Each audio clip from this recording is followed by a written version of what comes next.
What's up, everybody, and welcome to another episode of my unimpressive collection. Today I'm going to be talking about the Broadways, Broken Star. Alright, so if you know me, you know that this is actually my favorite record of all time.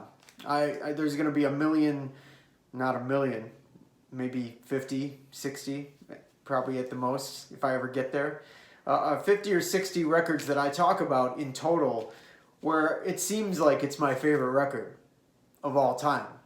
You know, because that's why I've chosen these records to talk about. But they're not. This is, okay? The Broadways are my favorite band of all time. They mean the most to me. I have listened to this band more than any other band. I have learned from them. I have been passionate about their music and had their songs stuck in my head all the time for the last 20 years. More now. 22 years.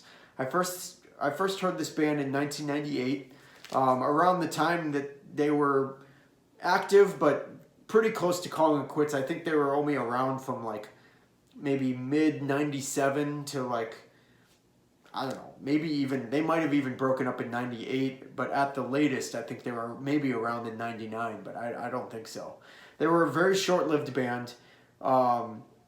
They rose from the ashes of Slapstick. So those of you who don't know about the Slapstick family tree, Slapstick was a punk ska band from Elgin, Illinois, so the Chicagoland area, that was active from like 93 to 96, roughly. They broke up and formed many, many bands, and then those bands formed bands when they broke up and so forth. Therefore, you have the Slapstick family tree. Tuesday and the Broadways came out of Slapstick, and then from Tuesday and the Broadways came Alkaline Trio, the Lawrence Arms, which features Brendan and Chris from the Broadways. Some other bands too, the Honor System, local Chicago band. But yeah, the Broadways were the first band to arise from the ashes of Slapstick. And they're also the greatest to ever rise from the ashes of Slapstick. I don't know, I feel like the Broadways are still kind of a somewhat obscure band at this point. The Lawrence Arms are obviously very, very well known. Really, really well known in the punk world. But the Broadways, you kind of have to dig a little deeper to get into them. I do think that there's plenty of people that do appreciate the Broadways, but they're one of those bands where it's just kind of like somewhat of a hidden gem, even to this day. But yeah, let me go right into this album.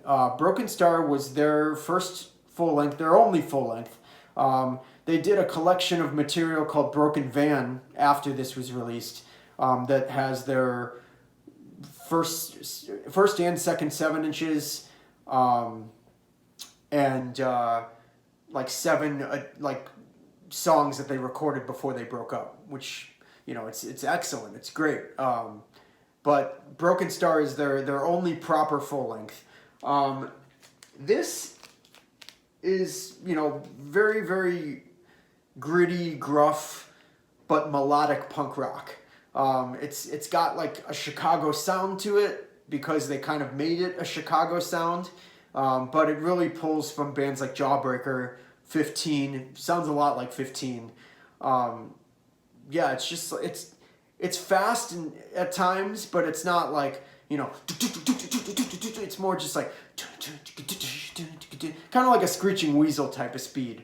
But yeah, it's very gruff. The vocals are pretty gruff, and I don't know how many times I can say gruff. I'm gonna stop saying gruff. But yeah, it's just it's melodic too. So there's some emo influence there. Just listen to it. It's unbelievable. It's like it's perfect. I wouldn't call it. It's definitely not hardcore. It's definitely punk. But it's just like, I don't know. They have such an amazing, beautiful, but punk sound, and it's like nothing else. It's the best there is. So going into the record, it starts out with a song called 15 Minutes, which is like probably their most well-known song. I actually recently listened to a podcast where Brendan Kelly, the vocalist and bassist of the Broadways, talked about this record extensively, and he admitted that 15 Minutes is like their most popular song too. It's all of the songs on this basically criticize society, capitalism, police, everything that comes along with capitalism and society. Is this album attacks that in an unbelievably intelligent, well thought out way. The Broadways were basically for college students in Chicago, but like if you look back, if you think about how much like we as a generation have learned, and then generations before mine that are active right now in like politics and social media and what have you.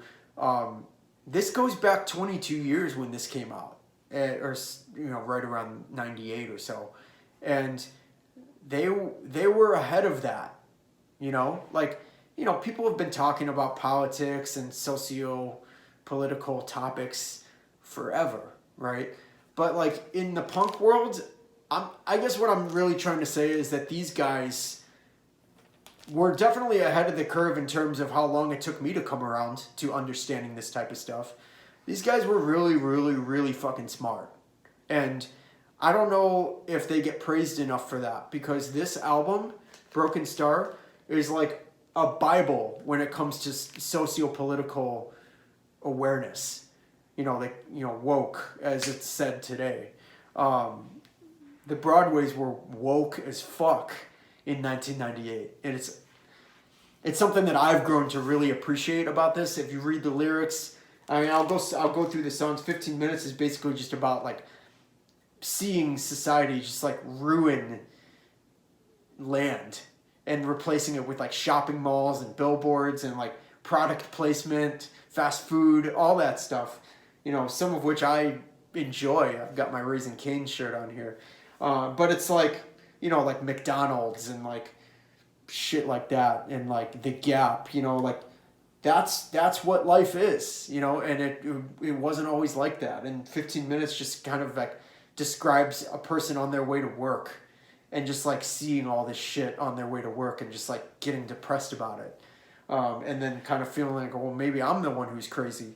That's one of the most famous Broadway's lines at the end of this. What if I'm the one who's crazy? I feel them on that. But yeah, next song, Everything I Ever Wanted to Know About Genocide, I learned in the 3rd grade. It's a song about Thanksgiving. When I was listening to that podcast with Brendan Kelly, he actually talked about how, it's a serious topic, but they wrote the lyrics to be kind of funny, like in jest, sort of. It's like stuff they really believe, but they kind of like wrote it in a way that was like a big joke, kind of, like, if I had my way, we'd all dress in black and Daddy would serve up the white meat. Like, now that I think about it, that's kind of a funny line, but I didn't think so at the time. I was just like, whoa, these dudes hate Thanksgiving. And you know what? Like, I'm 37 years old. I hate Thanksgiving too now. I love getting together with my family and eating lots of food, but that's like a white privilege. And the Broadways were trying to teach me that a long time ago, 22 years ago. The Kitchen Floor, they've got like, simultaneously they've got songs just about like drinking alcohol and like being a depressed college student and things like that. So they'll have the Kitchen Floor song about Chris waking up drunk or hungover on the kitchen floor after like drinking the night before. So they got like relatable songs like that. Not me. Never drank alcohol in my fucking life. Straight edge. Forever. But yeah, they've got songs like that. Police Song. This is like, when it comes to like what, what's on social media right now about, Black Lives Matter and, defunding police, like something I've been personally really following and really, really into. as of late. But Police Song was like, again, 22 years ago, they were saying the same fucking thing. And I was 15 years old and I didn't have a thought or care in the world about things like that. But I was still listening to this album and, wondering like, wow, why do these guys care about this so much? Like, it didn't really turn me on to those ideas like fully, but I always knew in the back of my head that I had this information. Upton, another song that's just about basically meeting a homeless man on the street and talking to him for a while and realizing like this man's been fucked by the system. And, it's about Brendan like growing to understand like his own privilege and like the difference between him and that man. Restless musically may be my favorite song on the album. There's a fucking bug in my face. Jesus Christ. Well, thanks, bug. Restless, it's just like, it's a very mid-tempo punk song. Kind of sounds like Jawbreaker. Chris sings the entire thing. He's got a very, very interesting, unique voice. Sometimes he's off key. Dan, one of the other vocalists, is constantly off key, but his is like the more gruff vocals, like ugly fucking stir. And then Chris kind of has that 15 style voice, like I love his voice though, and he sings all of Restless, and it is an unbelievable track. It's track 6.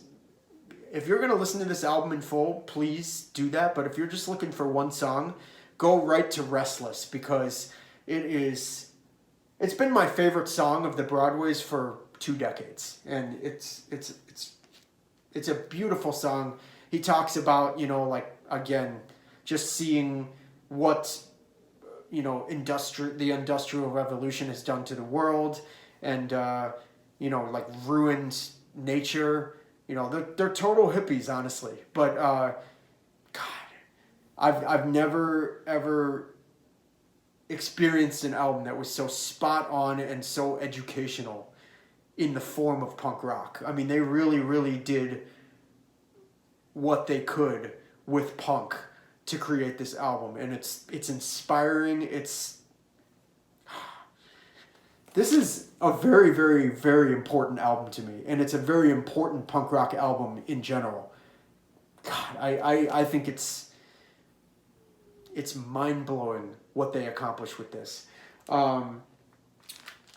In the tradition that I've mentioned before, I mean, I don't really talk about side B on these reviews as much, just because it's like, whatever, but no, I listen to side B on this because the entire album is just like in my brain.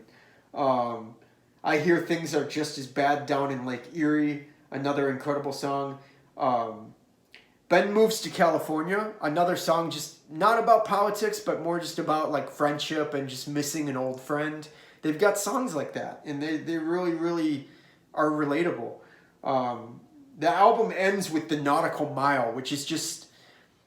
It's just about society collapsing on itself and like government failing, and if the whole world is on fire one day, you still have the people that are closest to you, and you know that they're on your side. And that's the last line on this album is, if it all comes down to just you and I standing on the last corner, in the last city, in the burning world, you'll still have someone on your side. I mean, yeah, it's cheesy to hear that from me, but if you can't just examine that lyric as ending an album and think there's something special about this album, then there's no hope for you. So you need to check it out. Yeah, check out the other Broadways material too.